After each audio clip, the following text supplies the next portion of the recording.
Un petit Dalida comme ça, de bon matin le samedi, c'est parfait.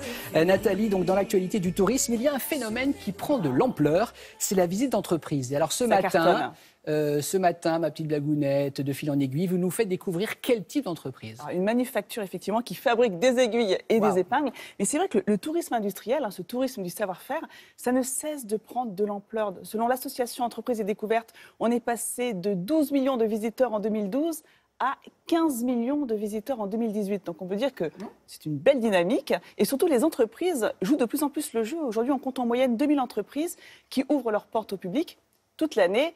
Les secteurs les plus appréciés, on est quand même la capitale de la gastronomie, bien évidemment, c'est l'agroalimentaire, les vins et spiritueux et l'artisanat. J'aurais dit la lingerie, moi. Non, pas du tout. Ah bah pourquoi pas. Mais dans la lingerie, vous avez raison. Dans ce cas-là, on irait visiter la dentelle dans le nord de la France, la fabrication de la dentelle. Du côté de Calais. Voilà, ça viendra un jour, Damien. Mais ce matin, pour cette première, je vous emmène en Normandie découvrir une manufacture quasiment bicentenaire et qui fabrique des aiguilles et des épingles. Regardez. Bienvenue à Saint-Sulpice-sur-Île, dans le Bocage normand, où se trouve le dernier fabricant français d'aiguilles et d'épingles. Depuis 2014, l'entreprise ouvre ses portes au grand public. Merci. Bonjour. Et du coup, qu'est-ce qui vous a donné envie de venir aujourd'hui? Donc nous, la manufacture, on la connaît depuis notre enfance, quoi. Et bon, voir ce que c'était devenu. Moi, je suis venue parce que je me suis mis à la couture il y a pas longtemps et j'achète les produits. Je me suis dit, je vais voir comment tout ça est fait. Vous visitez le parcours par vous-même, tout est écrit sur les murs. Dans les ateliers de production, vous avez aussi possibilité, si vous avez une question, de la poser directement aux ouvriers. Le premier guide à répondre à nos visiteurs, c'est Christophe, aiguillé depuis 5 ans.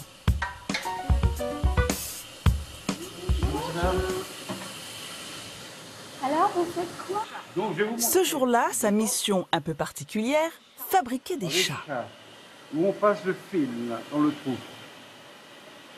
Pour ça, on appelle ça le chat. D'accord. On suit notre aiguille du début jusqu'à la fin. Après Christophe, c'est au tour de Victor de continuer la visite. Bon, ça va. Les aiguilles, ça arrive en vrac dans les caisses que vous voyez par terre, là. Ouais. On les prend, on les met là-dedans avec un petit crochet. Ouais. Faut pas se piquer les doigts. Ouais. On va les ranger pour après partir au polissage. Avec cette technique ancestrale, Victor range les aiguilles en quelques secondes.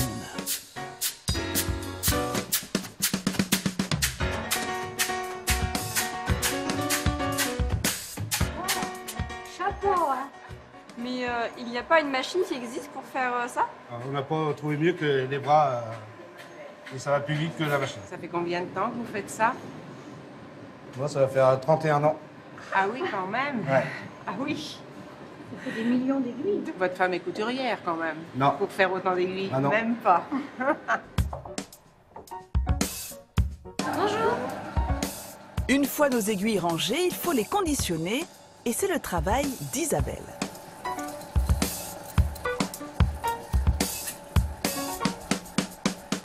On va trier les aiguilles par longueur seulement. J'ai 4 sortes de longueurs. Donc là, j'ai des taquets, je vais régler de la plus grande à la toute petite.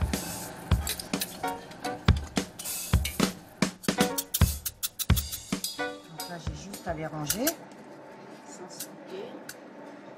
Là, je les repousse. Et ensuite, je les prends dans la main. Voilà. Comme ça.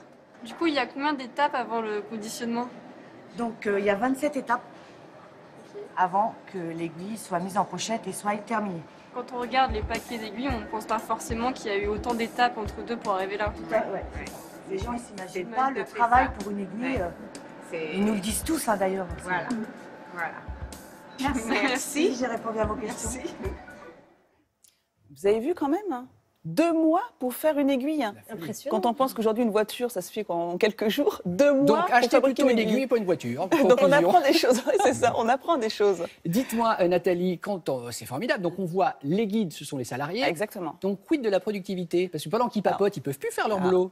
Très bonne question, Merci, Damien. Nathalie. Non mais c'est vrai parce que la patronne des lieux, Audrey Régnier, a eu peur de ça au départ. Elle s'est dit, oulala, ma productivité elle risque d'en prendre un coup. Pas du tout.